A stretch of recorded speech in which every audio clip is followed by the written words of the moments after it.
की माला से जिन शिवजी की जटा अखंड है, जो पार्वती दिव्य वस्त्र धारण की और जो शिवजी दिगंबर नंगे हैं, ऐसे श्री पार्वती जी तथा शिवजी को प्रणाम करता हूँ। नील कैलाश पर्वत के शिखर पर बैठी हुई श्री पार्वती जी कहती है, हे महेश्वर, हमें कोई गुप्त व्रत या पूजन बताए जो सब धर्मों से सरल हो, जिसमें परिश्रम भी कम करना पड़े लेकिन फल अधिक मिले।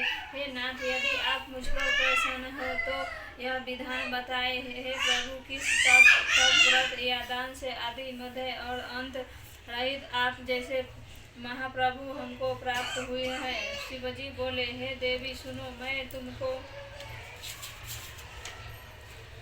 तुमको एक व्रत जो मेरा सरस और छिपाने योग्य है, लेकिन तुम्हारे प्रेम की वशीभूत होकर मैं तुम्हें बताता हूँ।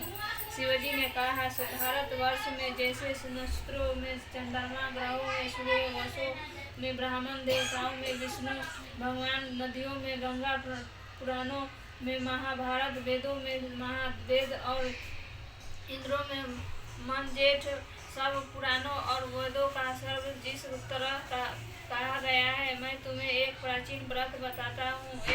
एकरा मन से सुनो।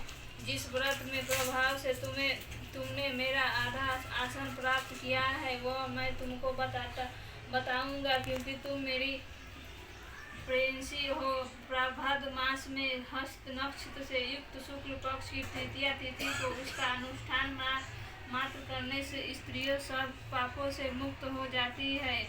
हे देवी, तुमने आज से बहुत दिनों पहले हिमालय पर्वत पर इस व्रत को किया था, यह वृत्तांत मैं तुमको कहूँगा। पार्वती जी ने पूछा, हे नाथ, मैंने क्यों यह व्रत किया था, यह सब आपके मुख से सुनना चाहती हूँ। उत्तर की ओर एक बड़ा रमणीक और पर्वतों से जेठ हिमवान नामक नाना प्रकार के पक्षी और अनेक प्रकार के पशु ऊपर निवास करते हैं। वहाँ पहुँचकर अंधनों वरों के साथ बहुत से देवता सिद्ध चरण पक्षगण सर्वदा प्रसन्न मन से विचित्र हैं।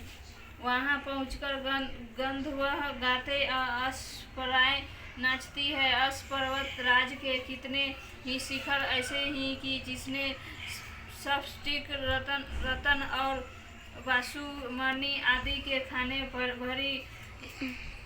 यह पर्वत ऊंचा तो इतना अधिक है कि मित्र के घर भी तरह समझ आकाश का सर्प किए रहता है। उसके समस्त शिखर सदैव हिमवर्ष से आच्छादित रहते हैं और गड़ा जल की ध्वनि सदा सुनाई देती रहती है। हे पार्वती, तुमने बालकाल में उसी पर्वत पर तपस्या की थी। 12 वर्षों तक तुम उल्टी टांग कर केवल धुआं पीकर रही। 64 वर्षों तक सूखे पत्ते खाकर रही। माघ मास में तुम जल में बैठी रहती और वैशाख की दोपहरिया में पंचाग्नि तपती थी। श्रावण महीने में जल बरसाता तो तुम भूखी प्यासी रहकर मैदान में बैठी रहती थी। तुम्हारे पिता इस तरह के कष्ट सहन को देखकर बड़े दुखी हुए। वे चिंता में पड़ गए कि मैं अपनी कन्या किसको दूँ। उसी समय नारद जी वहाँ आ पहुँचे। मुनिश्रेष्ठ नारद